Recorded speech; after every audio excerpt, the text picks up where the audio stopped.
October 31st was the final day of the year for the Celtic people of the North. And that day was called the Day of Samhain.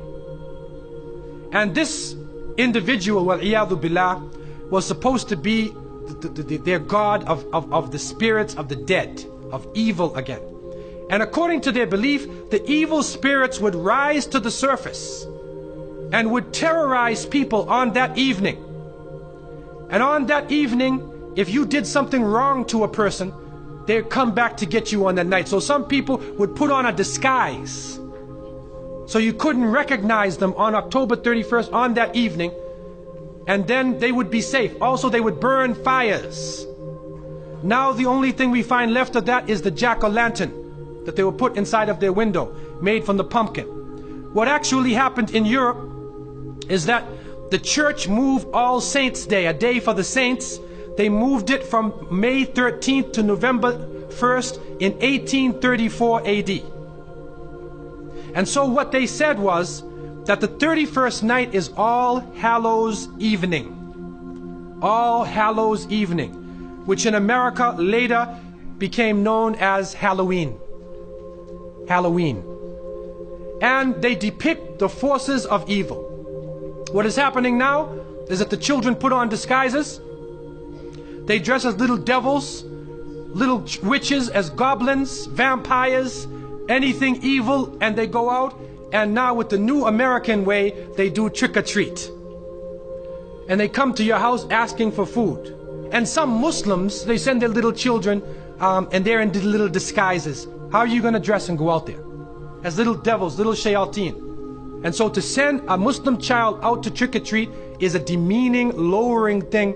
You're asking them to beg people for food. Then they're dressed up as a way that they're not. Then when the candies and things come in the bag, how do you know what it is they actually gave you? Is it halal? Most of the candies today are made with gelatin, with glycerin. They're made with pork products. And what is also happening is that there are some evil, wicked-minded people who are attacking children on that night. And there are literally groups of Satanists who are capturing children, sacrificing the child on that evening of Samhain, supposedly to get more spiritual power. It's happening right now. And so from so many angles, Muslims should have nothing to do with Halloween. And it is important for Muslims to have basira, that they should have the insight to look through affairs and do not just blindly follow. The Prophet, peace be upon him, said, you will follow them.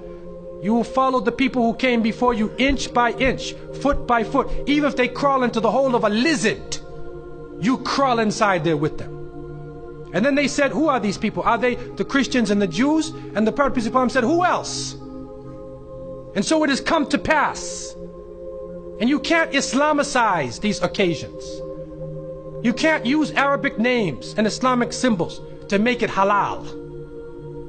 And secondly, it is important for Muslims to cherish their own holidays. When the Eid al-Fitr comes, take the day off. There are some Muslims who go to work on Eid. They go to Eid prayer and they go to work. So what happens to your children? They don't have a chance to relax and enjoy themselves. Organize an activity. Bring their families together. Eat together. Do things together. Remember Allah subhanahu wa ta'ala together. Make it a happy occasion for them. They will remember their Eids. Eid al-Fitr, Eid al-Adha. If they don't, then they get involved in Christmas, in Easter, in Halloween, where even in the Christian tradition now, it is confusing. And many of the Christians now, Seventh-day Adventists, Jehovah's Witnesses, and many people are taking a stand. And they're saying, we do not want to follow the pagan religion.